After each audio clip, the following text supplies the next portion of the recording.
Welcome to the Daily Walk Podcast, brought to you by Walk Thru the Bible.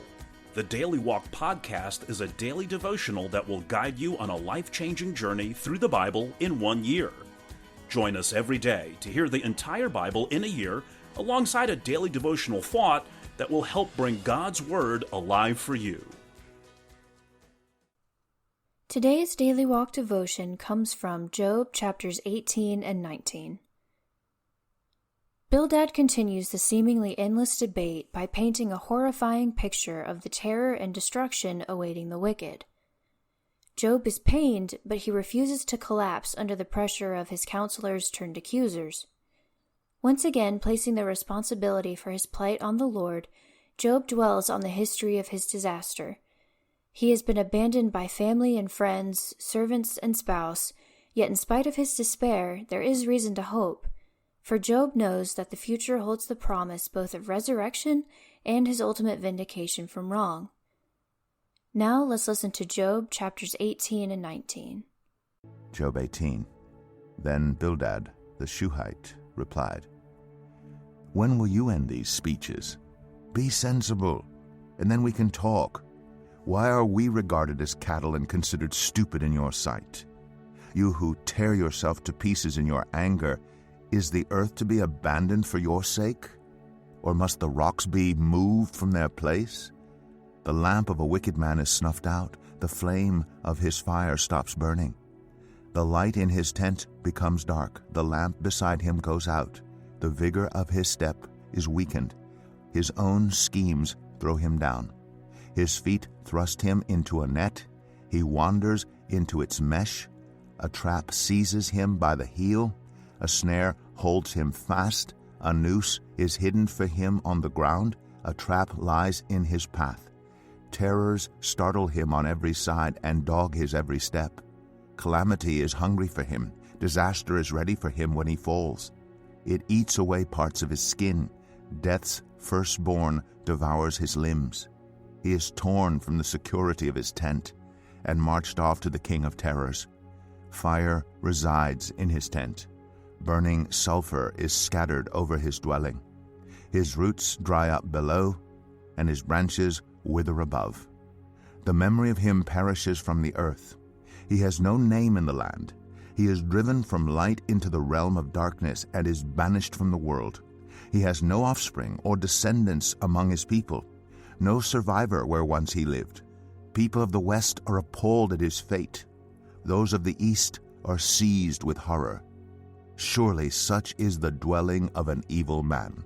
Such is the place of one who does not know God. Job 19.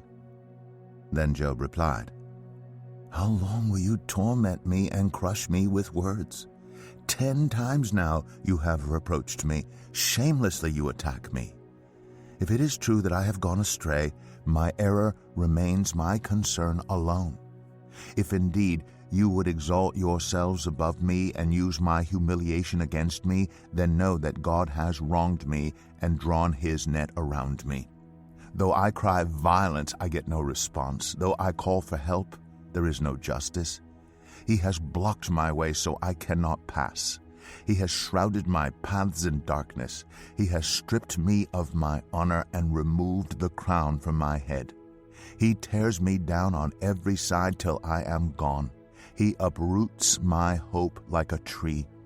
His anger burns against me. He counts me among his enemies.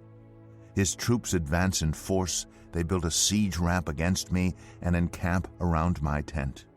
He has alienated my family from me. My acquaintances are completely estranged from me. My relatives have gone away. My closest friends have forgotten me.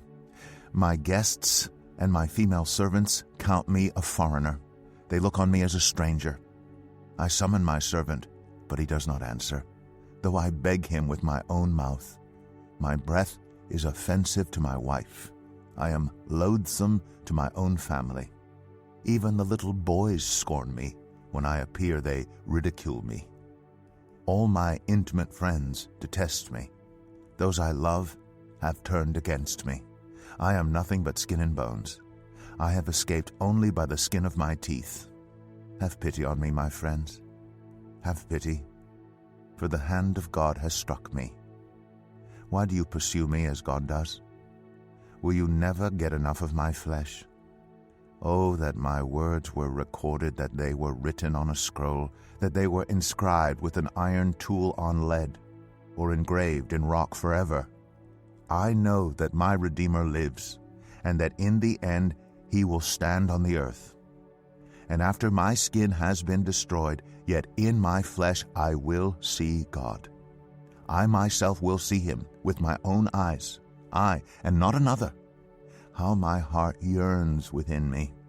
If you say, how we will hound him, since the root of the trouble lies in him, you should fear the sword yourselves. For wrath will bring punishment by the sword, and then you will know that there is judgment. Here is our Daily Walk devotional thought for today. There is no medicine like hope, no incentive so great, no tonic so powerful as expectation of something better tomorrow. It is one thing to speak of hope when things look doubtful, when the future is uncertain, when circumstances are crowding in. It is something else again to speak of hope when there is no doubt about the present, when the future is certain, when circumstances have crushed you to the floor. Hope in the midst of utter turmoil cannot be simply starry-eyed optimism. It must be built upon bedrock reality. Job's testimony in chapter 19, verses 25 through 26, was no mere poetic statement. Rather, Job was drawing strength from the person to whom he had entrusted his life and from the promises that person had made on his behalf. Imagine that you have been deprived of possessions, health, and loved ones. Could you proclaim with Job that your hope was still in the Lord? Pick one of God's many promises and make it your Project Hope today. Thank you for joining us today for the Daily Walk podcast from Walk Thru the Bible. Be with us tomorrow as we continue our life-changing journey through the Bible in a year. Love this episode of the Daily Walk podcast? We'd love for you to rate and give us a review on iTunes or Google Play. Make sure you subscribe so you won't miss an episode as we walk through God's Word together.